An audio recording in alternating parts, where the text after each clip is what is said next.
an entitled neighbor throws a party and then demands that her guests are able to use our bathroom in our own apartment. This just happened last night. Our neighbor had been quiet for a while, and my significant other and I thought maybe she had finally realized she couldn't control the whole building. One of her cars was parked in her spot, and the other was parked on the street behind my significant other's car. So we thought all was good. That is until yesterday. We are the bottom unit of an apartment, and we have a side door that opens out onto the shared lawn that everybody shares. I think the only time I use that door is to air out the place, or as a shortcut to hang out washing that I need drying out. So anyways, yesterday we were going out and about our day when we saw our entitled neighbor and a few other people setting up chairs and tables in the yard. No big deal since it's a shared space. A few minutes later, there's a knock at the door, and lo and behold, it's her. My significant other opened the door and did the usual greetings to anybody who would knock on our door. She told us she has a party and that we need to move our wooden planters off our patio because she needed our space for the barbecue, and that was absolutely not going to happen. Firstly, the patio is our space,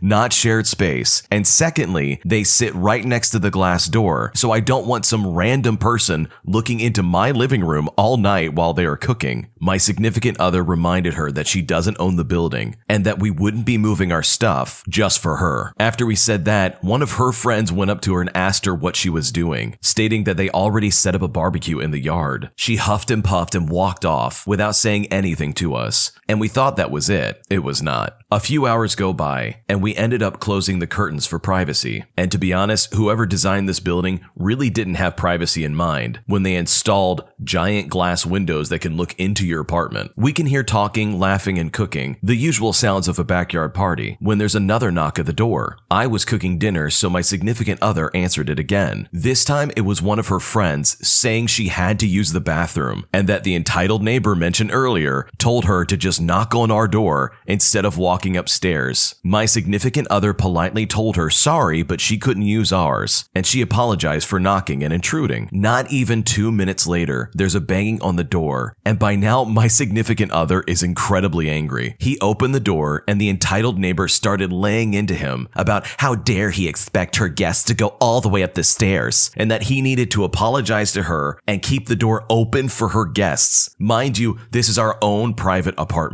Now, my significant other is usually a calm guy, very easy to talk to and rational, but in that moment, he absolutely lost it. He told her to get lost and to stop bothering us, saying that she can't lay claim to everything she sees. Our bathroom wasn't hers to use. Her guests could use her bathroom, and if she knocked on our door again, that he would call the police for harassment. At this point, one of her friends came over and told the entitled neighbor she needed to leave us alone and to stop bugging us before apologizing and telling us to have a good night. We expected the party to be loud and to go on all night after that, but it actually wrapped up pretty early, about 1 o'clock in the morning. This morning when I got up, everything had been cleaned up from the yard, but our planters, the ones she wanted us to move, had been knocked over, conveniently enough. But the joke's on them because we hadn't planted anything in them anyways, and all that was in them was cat litter, so have fun with that. It's amazing to me that the entitled neighbor has any friends at all. Like, who acts like that? It's crazy that she really thought that this couple would just allow random strangers into their home to use their bathroom and that they would just be okay with that. I mean, that's absolutely insane. Overall, I'm super happy that this couple stood their ground and told that entitled neighbor to get lost. The full version of this story is on Am I the Jerk, the YouTube channel. So check out the link in the description if you want to see it. And if there are any updates to this story, that's what they'll be too, in the same link. And if you happen to use Facebook, Am I the Jerk is also on Facebook at facebook.com/AmITheJerk. Some people prefer to have community discussions about the Am I the Jerk stories over there. So if you're one of those people, go check out facebook.com/AmITheJerk.